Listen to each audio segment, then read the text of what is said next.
চুয়াডাঙ্গায় প্রচুর পরিমাণে ঝড় হচ্ছে। অনেক দিন পর ঝড় শুরু হয়ে গেছে।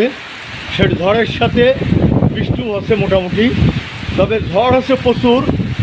এই ঝড়ের চুয়াডাঙ্গাবাসীর জন্য অভিশাপে দাঁড়াচ্ছে।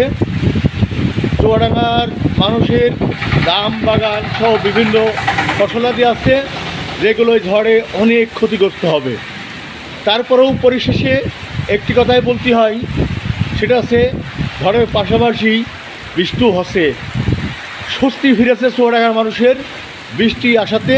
প্রচণ্ড গরম, তীব্র তাপ, সে থেকে বৃষ্টি এবং ঝড়ের কারণে মানুষ একটু স্বস্তিতে ফিরেছে। যেখানে চুয়াডাঙ্গায় 44 ডিগ্রি তাপমাত্রা ছিল, সেখানে আজকে অনেক দিন পর বৃষ্টি, সেই সঙ্গে ঝোড়ো বাতাস শুরু হয়েছে।